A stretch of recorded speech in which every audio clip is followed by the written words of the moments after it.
السلام علیکم dear students, اعوذ باللہ من الشیطان الرجیم، بسم اللہ الرحمن الرحیم۔ امید کرتا ہوں آپ لوگ ٹھیک ٹھاک ہوں گے۔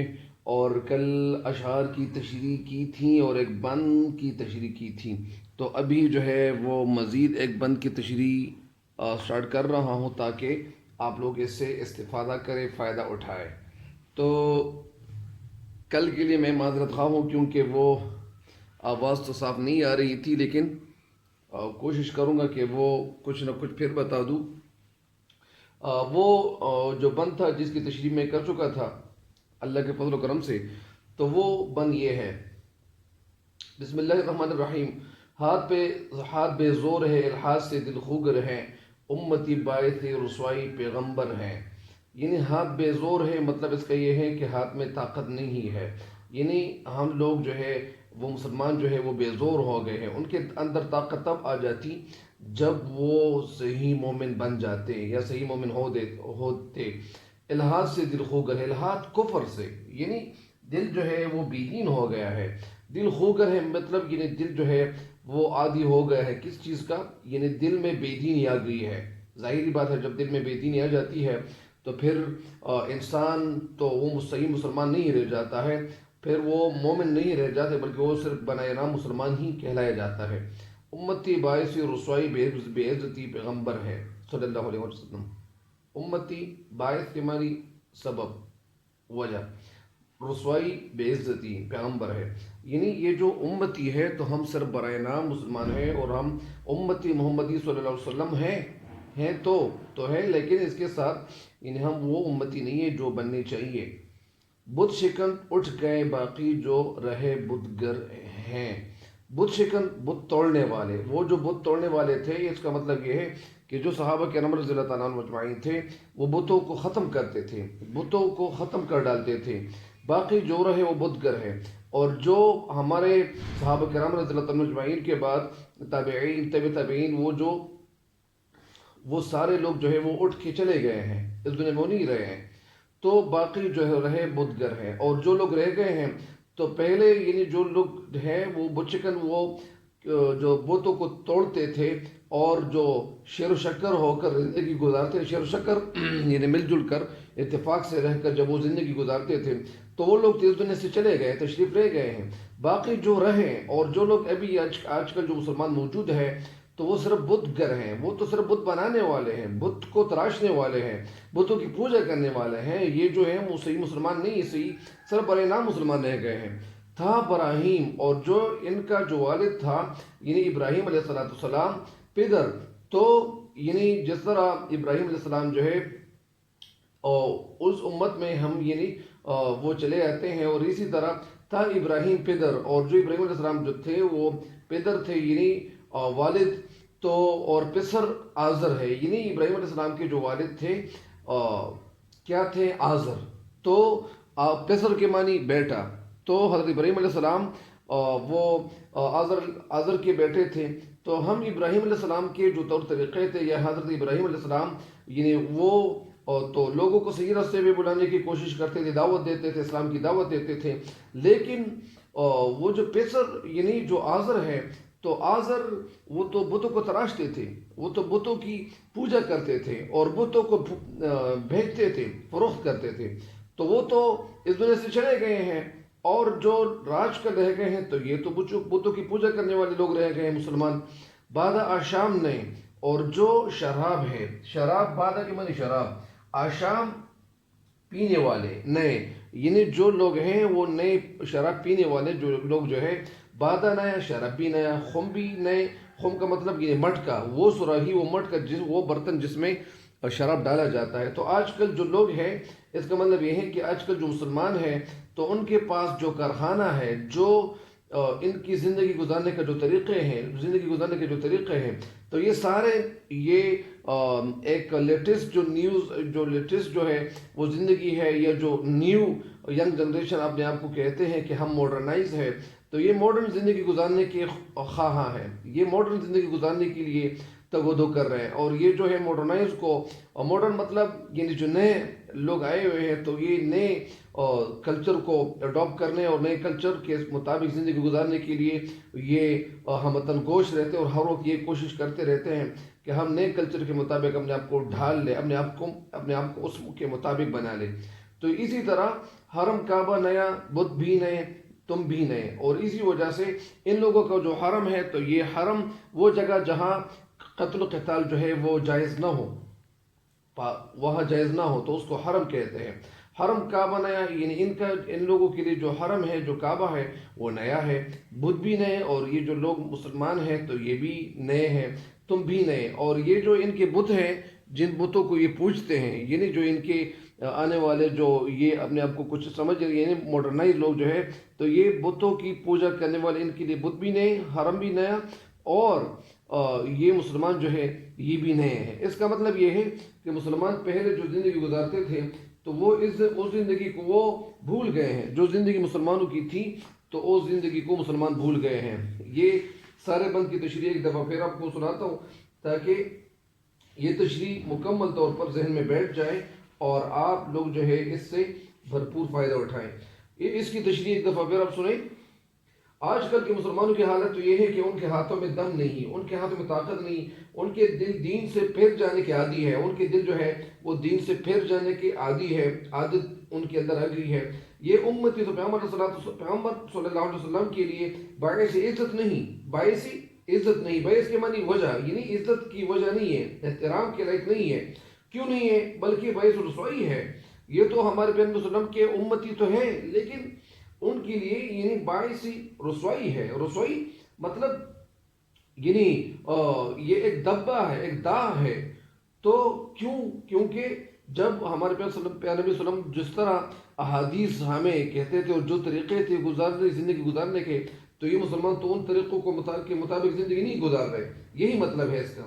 یعنی ان کے آباء و اجداد جو بت توڑنے والے تھے وہ سب کے سب اس دنیا سے چلے گئے ہیں۔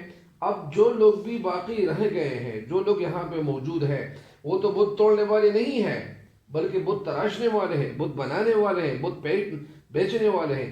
ان کا باب حضرت ابراہیم علیہ السلام تھا، جنہوں نے اپنے والد آزر کے جو ہے الٹ، یعنی اگینسٹ بت گیری کی بجائے، بت گیری یعنی بتوں کی پوجا کرنے کی بجائے بت شکنی کی روایت کو قائم کیا۔ یعنی بت شکنی، بت توڑنے والے کی جو روایت تھی، جو زندگی تھی، جو طور طریقے تھے، تو ان کو یہ قائم کرنے کی کوشش کی۔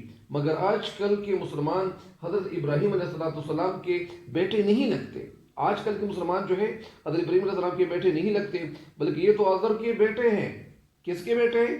آزر کے بیٹے ہیں، جو بت پرست تھا، بت گر تھا، اور بت فروش تھا۔ بت گر بتوں کی پوجا کرنے والا، بت پرست بتوں کو پوجنے والا، بت گر اور بت فروش تھا، اور بتوں کو بت فروش یعنی بت بیچنے والا۔ گویا شراب پینے والے بھی نئے، شراب بھی نہیں، اور مٹکے بھی نئے، کعبے کا حرم بھی نیا، بت بھی نئے، اور تم بھی نئے۔ اس سے مراد یہ ہے کہ اسلامی تعلیمات، جو اسلامک جو تعلیمات تھی اور اسلامی کردار کی کوئی چیز جو ہے وہ باقی نہیں رہی ہے، پورا کارخانہ ہی بدل گیا ہے۔ تمہاری جو عادتیں ہیں، تمہارے ڈھنگ، تمہارے زندگی گزارنے کے طریقے، اور تمہاری جو ڈیوٹی ہے، جو نصب العین ہے، جو اہم فرض ہے، ان میں سے کوئی بھی چیز جو ہے اسلامی نہیں ہے۔ تو یہ تو اگلے بند کی تشریح تھی، یہ میں کر چکا تھا، لیکن میری آواز تھوڑی سی سلو تھی، آہستہ تھی، تو لہٰذا اس لیے ابھی آپ کو جو میں تشریح سنا چکا ہوں اور جو آپ لوگوں کو بتا چکا ہوں، تو انشاءاللہ آپ لوگ جو ہے اس سے بھرپور فائدہ اٹھائیں گے۔ ابھی اگلے بند کی تشریح کی طرف بڑھتے ہیں۔ یہ آج کے لیے ایک نیا ہے، لیکن یہ بھی دوبارہ اچھا۔ تو یہ صف دہر سے باطل کو مٹایا کس نے؟ صف دہر سے باطل کو مٹایا کس نے؟ نوع انصاف کو غلامی سے چھڑایا کس نے؟ میرے کعبے کو جبینوں سے بسایا کس نے؟ میرے قرآن کو سینے سے لگایا کس نے؟ تھے تو آبا وہ تمہارے ہی، مگر تم کیا ہو؟ ہاتھ پر ہاتھ دھرے منتظر فردا ہو۔ ہائے ہائے، علامہ اقبال رحمۃ اللہ علیہ کے دل کی جو آواز تھی وہ تو، صف دہر سے باطل کو مٹایا کس نے؟ صفحہ دہر، دہر کے معنی ہے زمانہ، صفحہ کے معنی ہے صفحہ۔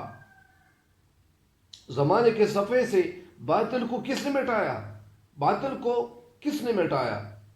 باطل یعنی ایک تو حق ہے اور ایک باطل ہے۔ حق میں مسلمان ہے اور جو مسلم ہے تو اس کی طرف اشارہ ہے کہ یہ جو باطل ہے ان کو باطل کہا جاتا ہے۔ کس نے مٹایا؟ نو انسان کو غلامی سے چھڑایا کس نے؟ اور جو نوع ہے، نو انسان یعنی بنی آدم علیہ السلام، یعنی آدم علیہ السلام کی اولاد کو غلامی سے چھڑایا کس نے؟ کس نے ان کو غلامی سے چھڑایا؟ میرے کعبے کو جبینوں سے بچایا کس نے؟ جبینوں پیشانیوں سے، یعنی کون ایسے لوگ ہیں جنہوں نے میرے کعبے کو پیشانیوں سے بسایا؟ پیشانیوں سے بسایا کا مطلب یعنی یہاں کون سے ایسے لوگ ہیں کہ جو ہر وقت پیشانیوں کو رگڑتے ہیں؟ کون ایسے لوگ ہیں جو ہر وقت سجدے میں رہتے ہیں؟ میرے قرآن کو سینے سے لگایا کس نے؟ اور میرا جو قرآن ہے، جو اللہ کا کلام ہے، اور وہ کلام یعنی جو دنیا کے سارے کلاموں سے جو بہتر ہے، کوئی بھی کلام جو ہے اس کا مقابلہ نہیں کر سکتا۔ تو یہ اللہ تعالیٰ کا جو کلام ہے، اس کلام میں یعنی اس کلام کو کس نے سینے سے لگایا؟ اس کلام کے مطابق کس نے اپنی زندگی جو ہے ہم ڈالنے کی کوشش کی؟ تھے تو آبا وہ تمہارے ہی مگر تم کیا ہو؟ وہ جو آبا تھے یعنی والدین جو بزرگ، وہ تو کچھ تھے مگر تم لوگ کیا ہو؟ ہاتھ پہ ہاتھ دھرے اور تم لوگ جو ہے ہاتھوں پہ ہاتھ لیے ہوئے، ہاتھوں پہ ہاتھ رکھے ہوئے منتظر فردا ہو۔ منتظر یعنی آنے والے کل کے بارے میں سوچ رہے ہو کہ کل کیا ہوگا، کل کیا ہوگا۔ تو تم اس طرح ہاتھوں پہ ہاتھ رکھے ہوئے یعنی بیٹھے ہوئے ہو اور آپ آئندہ کل کے لیے انتظار کر رہے ہو، تو انتظار کرنا نہیں چاہیے۔ بہرحال یہ جو بند آپ کے سامنے سنایا، تو یہ جو شکوہ نظم جو لکھی گئی ہے، تو اس کے اس بند کا یہ جواب ہے۔ اور وہ نظم وہ بند میں آپ کو سناتا ہوں۔ صفحہ دہر سے باطل کو مٹایا ہم نے، یہ وہ بند ہے جس کا یہاں پہ یہ جواب مل رہا ہے، یعنی یہ شکوہ کا جو بند ہے یہ میں سنا رہا ہوں۔ صفحہ دہر سے باطل کو مٹایا ہم نے، نو انسان کو غلامی سے چھڑایا ہم نے، میرے کعبے سے جبینوں سے بسایا ہم نے، میرے قرآن کو یا میرے قرآن کو سینے سے لگایا ہم نے، یعنی جو ہمارا قرآن تھا تو اس کو سینے سے لگایا ہم لوگوں نے لگایا ہے۔ یعنی یہ اسی کا یہ ابھی جو بند ہے اس کی تشریح میں ابھی بتا رہا ہوں تاکہ آپ اس سے بھرپور استفادہ کریں، فائدہ اٹھائیں۔ صفحہ دہر سے باطل کو مٹایا کس نے؟ سب سے پہلے جو ہے ایک ایک شعر کی تشریح کرتا چلوں، یا سب سے پہلے ایسا کرتا ہوں کہ سارے بند کی تشریح کرتا ہوں اور اکٹھی تشریح کرتا ہوں، اس کے بعد ایک ایک شعر کی تشریح کروں گا۔ تو وہ یہ ہے کہ اس نظم میں شعر کہنا کچھ یوں چاہتے، اس بند میں شعر کچھ یوں چاہتے ہیں کہ اللہ تعالیٰ انسان کے شکوے کے جواب میں فرماتا ہے، اے مسلمان، زمانے کے صفحے سے کس نے باطل کو، کس نے کفر کا خاتمہ کیا، کس نے اس کا خاتمہ کیا، کس نے اس کا قلقمہ، اس کا خاتمہ کر دیا، کس نے کس کی بیخنی کر دی، جڑ سے اکھاڑ پھینکا، اس کا خاتمہ کیا۔ اور انسانوں کو کس نے غلامی کی زنجیروں سے آزاد کیا؟ یعنی کون سے ایسے انسان ہیں جس نے مسلمانوں کو غلامی کی زنجیروں سے آزاد کیا؟ میرے کعبے کو کس نے پیشانیوں سے بسایا؟ میرے کون سے ایسے لوگ ہیں کہ جو وہ کعبے میں آ کر پیشانیوں سے، یعنی کس نے وہ بسایا؟ یعنی کون سے ایسے لوگ ہیں کہ وہ پیشانیاں رگڑ کر یہاں پہ میری عبادت کر رہے ہیں؟ ایسے کون سے لوگ ہیں؟ میرے قرآن کو کس نے سینوں سے لگایا؟ کس نے میرے قرآن کے مطابق زندگی گزاری؟ بے شک وہ تمہارے ہی باپ دادا تھے، بے شک وہ تمہارے ہی بزرگ تھے، باپ دادا تھے، یہ سب کارنامے انہی کے تو ہیں۔ تم تو ذرا اپنے گریبان میں جھانک کر تو دیکھو کہ تم لوگ کیا ہو اور تمہاری حالت کیا ہے۔ تمہاری حالت اور ان کی حالت کیا تھی، تمہاری زندگی ان کی زندگی کیا تھی، تمہاری ان کی زندگی میں تو زمین آسمان کا فرق ہے۔ تم تو بس ہاتھ پہ ہاتھ رکھ کر آنے والی کل کا انتظار کر رہے ہو، آنے والے کل کی یعنی آنے والی کل کا انتظار کر رہے ہو۔ تم کردار اور عمل کے غازی نہیں، محض بات چیت کے، محض گفتار کے غازی ہو، غازی بس گفتار کے غازی تم لوگ جو ہے وہ رہ گئے ہو۔ یہ تو پوری تشریح تھی ایک دفعہ پھر یہ ایک ایک شعر کی تشریح سناتا ہوں۔ صفِ دہر سے باطل کو مٹایا ہم کس نے، یعنی اس شعر میں شاعر کہتے ہیں کہ زمانے کی جو کتاب تھی، زمانے کی کتاب کے صفحے سے یعنی باطل کو مٹایا کس نے۔ نوح انسان کی میں نے یہ بتا دیا کہ بنی نوح آدم، یعنی آدم علیہ السلام کی اولاد مراد ہے، آدم علیہ السلام کی اولاد اس سے مراد ہیں۔ تو کس کی اولاد مراد ہے؟ آدم علیہ السلام کی اولاد۔ کعبے کو کیا صفِ دہر سے باطل کو مٹایا کس نے؟ صفِ باطل کو مٹایا کس نے؟ صفِ دہر سے باطل کو مٹایا کس نے؟ اور نو انسان کو غلامی سے چھڑایا کس نے؟ میرے کعبے کو بسینوں سے، میرے کعبے کو جبینوں سے بسایا کس نے؟ جبینوں سے بسایا کس نے؟ میرے قرآن کو سینے سے لگایا کس نے؟ میرے قرآن کو سینے سے لگایا کس نے؟ یعنی کس نے میرے قرآن کو سینے سے لگایا؟ میرے قرآن کو سینے سے لگایا کس نے؟ تو تھے تو آبا، ابھی یہ اس شعر کی تشریح کرتا چلوں۔ زمانے کی کتاب کے صفحہ سے یا صفحے سے جو باطل ہے، یعنی غیر حق کے حرف کو، یعنی جو باطل ہے اس کو کس نے صاف کیا تھا؟ اور آدمی یہ جو ہے آدمی کو غلامی سے یا جو زنجیروں کی غلامی، یعنی جو زنجیروں میں جکڑے ہوئے تھے، تو یہ کس نے غلامی سے یعنی زنجیروں سے اس کو کس نے رہا کرایا تھا؟ یعنی ایسے کون سے لوگ تھے جو مسلمانوں کو غلامی سے آزاد کیا تھا؟ یعنی ایسے کون سے لوگ تھے؟ وہ کن لوگوں نے مسلمانوں کو غلامی سے آزاد کیا تھا؟ وہ کون لوگ تھے؟ تو یہ ایک شعر کی تشریح ہو گئی۔ میرے کعبے کو جبینوں سے بسایا کس نے؟ اس شعر میں شاعر کیا کہتے ہیں؟ جبینوں یعنی پیشانیوں سے، بسایا یعنی بس جانا، بسانا۔ میرے گھر کو جس کو کعبہ کا نام دیا جاتا ہے، جسے کعبہ کہتے ہیں، اپنی پیشانیوں سے، اپنے ماتھے سے وہ کس نے آباد کیا؟ کون ایسے لوگ ہیں کہ وہ یہاں پہ عبادت کرنے آتے ہیں؟ یعنی کس نے بتوں کو چھوڑ کر مجھے اپنا معبود بنا لیا؟ یعنی ایسا کون سا شخص ہے، یعنی ایسے کون سے لوگ ہیں کہ جنہوں نے بتوں کو چھوڑ دیا اور میری عبادت شروع کی، یعنی مجھے اپنا معبود بنایا اور مجھے سجدے کرتے رہے۔ جب حضرت محمد صلی اللہ علیہ وسلم کے ذریعے تمہارے پاس تم لوگوں کو اپنی آخری جو کتاب قرآن پاک کے نام سے جو کلام میں بھیج چکا تھا، اس سے کس نے محبت کی؟ کس نے اس قرآن پاک کو اپنی زندگی کا مقصد بنایا؟ یا کس نے اس کی جو ہے مکمل دیکھ بھال کی؟ یعنی وہ کون لوگ ہیں کہ اس قرآن پاک کے مطابق اپنی زندگی گزارتے ہیں؟ وہ ظاہری بات ہے کہ آج کل جو لوگ ہیں، تو جس طرح علامہ اقبال رحمۃ اللہ علیہ ایک جگہ کہتے ہیں کہ وہ معزز تھے زمانے میں، وہ معزز تھے زمانے میں، اس طرح ایک شعر ہے، وہ معزز تھے زمانے میں مسلمان ہو کر، وہ معزز تھے زمانے میں مسلمان ہو کر، تم خار ہوئے تارک قرآن ہو کر، اور تم خار ہوئے تارک قرآن ہو کر۔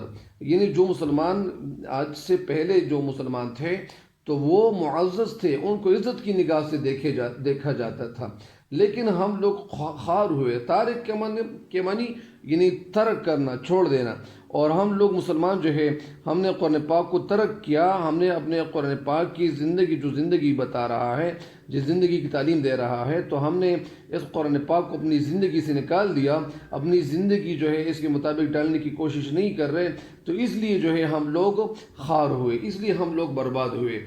تو یہاں شاعر کہتے ہیں کہ اس نے محبت کی، اور کون سے ایسے لوگ ہیں کہ جو قرآن پاک کے مطابق زندگی گزار رہے ہیں۔ یہ تو اس شعر کی تشریح ہو گئی۔ تھے تو آبا وہ تمہارے ہی، تھے تو آبا وہ تمہارے ہی، مگر تم کیا ہو، ہاتھ پر ہاتھ دھرے منتظر فردا ہو۔ تو یہ منتظر یعنی منتظر مطلب انتظار کرنے والا، یعنی شاعر اس شعر میں کہتے ہیں کہ شاعر اس شعر میں کہتے ہیں کہ میں مانتا ہوں اس بات کو، اور میں کیا مانتا ہوں، یعنی ایسا کرنے والے تمہارے ہی باپ دادا اسلاف تھے، یعنی وہ لوگ جو مسلمان یہ اس دنیا سے تشریف لے گئے ہیں، چلے گئے ہیں، وہ ہمارے بزرگ ہی تھے، مگر مجھے تم یہ تو بتاؤ کہ کیا تم بھی ان کی طرح ہی کے ہو، کیا تم بھی انہی کی طرح ہو، تم تو ان کے مقابلے میں کیا ہو، یعنی وہ لوگ جو تھے وہ تو کچھ تھے، لیکن تم لوگ جو ہے بیکار پڑے ہوئے ہو، تم تو ان کے مقابلے میں بالکل ہیچ ہو، تم تو ان کے مقابلے میں بالکل بیکار ہو اور بے عمل ہو، اور اس انتظار میں رہتے ہو، اور اسی اب تم لوگ جو ہے انتظار کرتے رہتے ہو، کیا انتظار کرتے ہو کہ آنے والی کل، یعنی جو آنے والا جو کل ہے، آنے والی کل مستقبل میں خود بخود تمہارے لیے اچھائی پیدا ہو جائے گی۔ یعنی یہ جو مسلمان ہیں آج کل کے، وہ کہتے ہیں کہ آنے والے کل کی فکر کرنی چاہیے، یا آنے والی کل کی فکر نہیں کر رہے، یا فکر کر رہے ہیں، لیکن وہ ہاتھ پہ ہاتھ بیٹھے ہوئے ہیں، ہاتھ پہ ہاتھ رکھے ہوئے ہیں، اور وہ کہتے ہیں کہ کل میں یہ کام کروں گا، کل ایسا ہوں، ایسا کروں گا، لیکن یہی شاعر کہہ رہے ہیں کہ آنے والی کل مستقبل میں تم لوگ جو ہے آٹومیٹکلی خود بخود تمہارے لیے اچھائی پیدا ہو جائے گی۔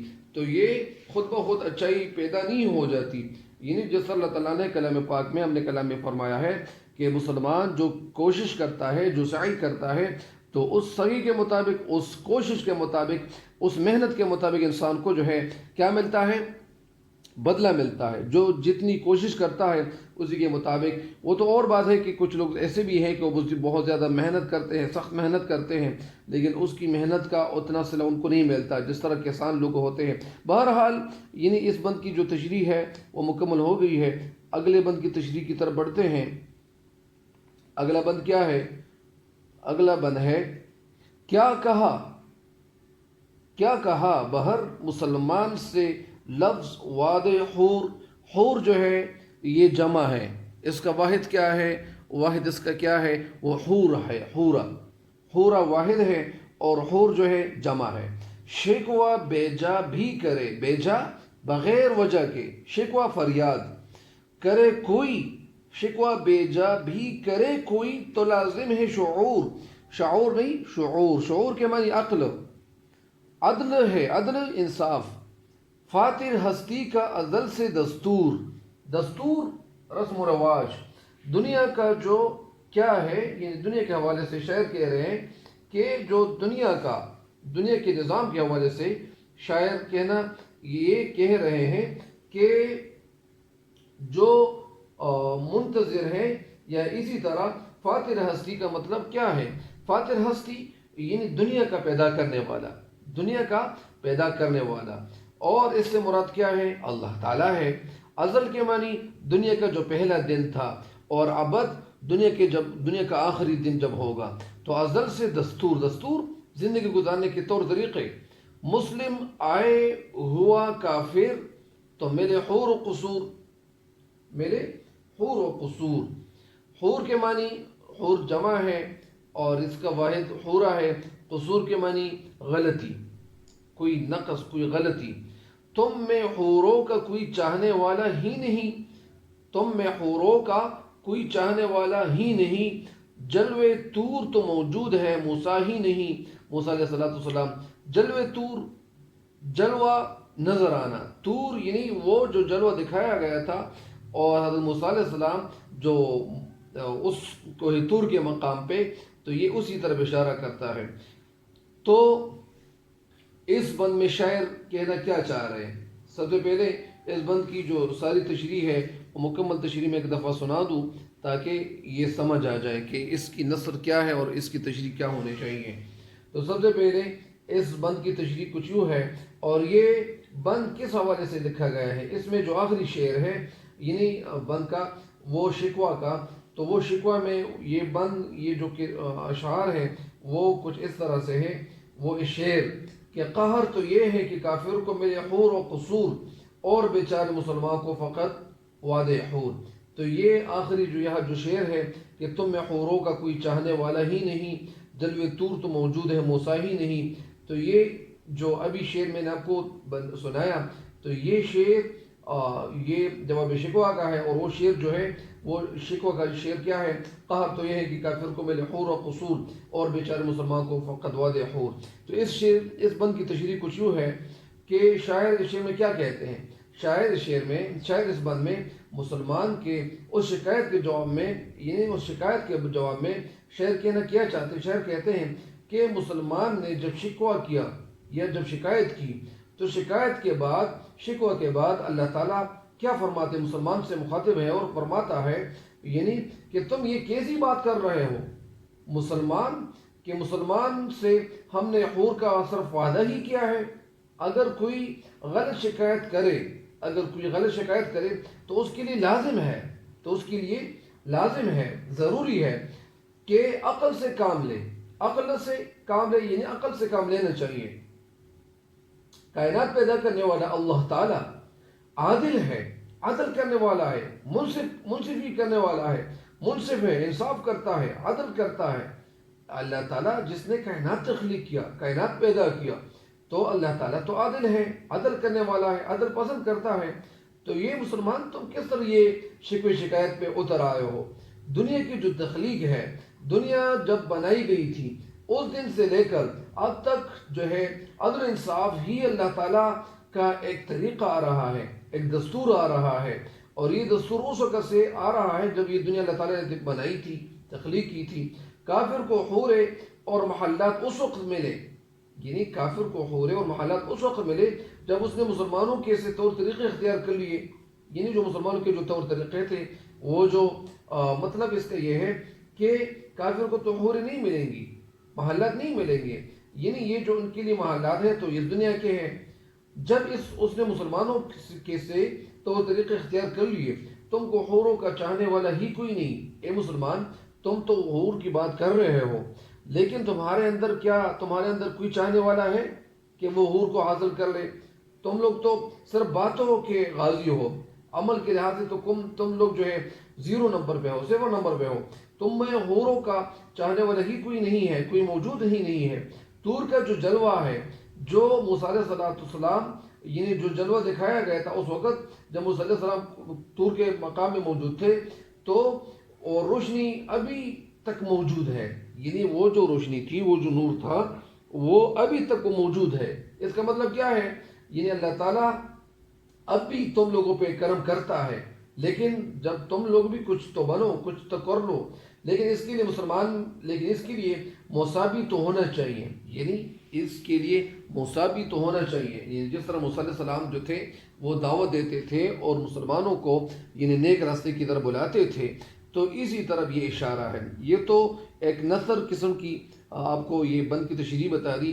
ابھی جو ہے ابھی آگے اس ایک شعر کی تشریح بتاتا ہوں، اور اس ایک شعر کی تشریح تاکہ یہ اس لیے بتانی چاہیے تاکہ یہ مکمل طور پر ذہن میں بیٹھ جائے کہ یہ اس میں شاعر کہنا کیا چاہتے ہیں۔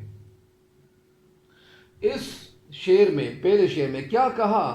بہر مسلمان ہے فقط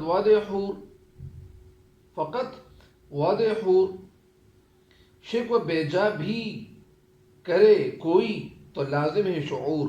شکوہ بیجا بھی کرے کوئی، یعنی اگر کوئی شکوہ کرے اور وہ بیجا شکوہ کرے، بغیر کسی وجہ کے شکوہ کرے، تو لازم ہے شعور، ان کو شعور ان کے اندر ہونا چاہیے، وہ کیوں اس طرح بغیر کسی وجہ کا شکوہ کر رہے ہیں۔ یعنی شاعر اس میں شعر میں کہتے ہیں کہ اے میرے گینہ کرنے والے، تو نے یہ کون سی بات کہی ہے؟ تم نے کبھی سوچا ہے کہ میں نے مسلمانوں سے صرف حشر کے روز کی جنت کی جو ہے حسین عورتوں سے، یعنی حوروں سے ملاقات کا قول و قرار، اور صرف میں نے قول و قرار کر رکھا ہے، صرف میں نے وہ وعدہ کیا ہوا ہے، اور غیر مسلموں کو دنیا میں ہی یہ نعمت نصیب ہے۔ یعنی غلط اور بلا وجہ کا گلہ کرنے والے بھی جو ہے عقل کی ضرورت ہوتی ہے ان کی، تاکہ یہ عقل سے کام لے۔ تم نے تو اس بات کو بھی اپنے سامنے نہیں رکھی، یہ بات جو تھی تم نے اپنے سامنے یہ بات نہیں رکھی، کیا بات تھی؟ اور جو منہ میں آیا کہہ دیا، یعنی آپ کے منہ میں جو بات بھی آتی ہے بس کہہ ڈالتے ہو، سوچتے نہیں ہو کیا تم لوگوں کو کچھ نہیں ملے گا؟ تم لوگوں کو تو بہت کچھ ملے گا، لیکن جب تم لوگ بھی کچھ تو بنو، کچھ نہ کچھ تو بننا چاہیے۔ بغیر کسی وجہ کے کوئی چیز دنیا میں ملتی نہیں ہے، اور آخرت میں کیسے ملے گی؟ تو اس شعر کی تشریح مکمل ہو گئی ہے۔ عدل ہے فاتر ہستی کا ازل سے دستور، مسلم آئے ہوا کافر تو ملے حور و قصور۔ اچھا، اس شعر میں شاعر کیا کہتے ہیں؟ اس شعر میں شاعر کہتے ہیں کہ اے مسلمان، یاد رکھو اس کائنات پیدا کرنے والے کا جو طریقہ ہے تو وہ آغاز یعنی جب دنیا بنی تھی اس وقت سے انصاف کا تقاضا یہ ہے کہ انصاف چلا آ رہا ہے۔ یہ سچ ہے کہ اس دنیا میں غیر مسلم کو وہ حسین عورتیں اور محل میسر ہیں، یعنی یہ بات سچ ہے کہ اس یہ دنیا کی جو زندگی ہے غیر مسلموں کے لیے یہ ایک کیا ہے، ایک جنت کی طرح ہے، یعنی ان کو عیش و آرام اس دنیا میں ملے گا جو مسلمانوں کو نہیں ملتا ہے۔ اس کی وجہ صرف یہ ہے کہ غیر مسلموں نے وہ دستور حیات اپنا لیا ہے، جو زندگی گزارنے کے جو طریقے تھے وہ تو اپنا چکے ہیں۔ جو مسلمانوں کا طریقہ ہے اور تم مسلمانوں نے اسے چھوڑ کر غیر مسلموں کا جو زندگی گزارنے کا جو طریقہ تھا تم وہ اختیار کر چکے ہو، یعنی وہ غیر مسلم جو ہے وہ جو طریقے زندگی گزارنے کے تھے تو وہ طریقے تو وہ لوگ انصاف تو ان کے اندر آیا ہے، تو ان لوگ تو انصاف ہو۔ اس بنا پر اس کی وجہ سے غیر مسلم جو ہے عیش و آرام کی زندگی بسر کر رہے ہیں اور تم مسلمان بغیر کسی وجہ اور جو مصیبتوں سے بری ہوئی زندگی کو گزارنے پر مجبور ہو۔ یعنی اس کا مطلب یہ کیا ہے کہ تم لوگ مسلمان بے کیف بغیر کسی مزے کے اور مصائب بھری زندگی کو گزارنے پر مجبور ہو۔ اس کا مطلب یہ ہے کہ مسلمان کو یہ شاعر کہہ رہے ہیں کہ جو مسلمانوں کی زندگی گزارنے کے جو طریقے تھے تو وہ طریقے وہ نن مسلم نے یعنی غیر مسلموں نے وہ اٹھا لیے ہیں اور ان پہ عمل کر رہے ہیں، اور تم لوگ جو ہے وہ اس لیے مصیبتوں میں پھنسے ہوئے ہو کیونکہ جو زندگی تھی گزارنے کے طریقے جو تھے تو وہ کسی اور کے ہو گئے، اور تم لوگ جو ہے ان کی زندگی کو اپنے سامنے رکھ کر، کیونکہ تم لوگوں کو کرنا یہ چاہیے کہ تم لوگ ہمارے پیارے نبی صلی اللہ علیہ وسلم کی زندگی کو سامنے رکھو اور جو صحابہ کرام رضی اللہ تعالیٰ اجمعین کی زندگی تھی ان کو سامنے رکھو تاکہ تمہیں کامیابی ملے۔ لیکن اگر تم لوگ اور لوگوں کے طریقوں کو اپناؤ گے تو تمہیں تو کامیابی نہیں ملے گی، تم لوگ جو ہے پھر کیا بنو گے، تم پہ تو سختی کی زندگی اس دنیا میں ہی گزرے گی، تو کیا ہوگا؟ تو یہ تم اپنے لیے اپنے پاؤں پہ کلہاڑی مار رہے ہو۔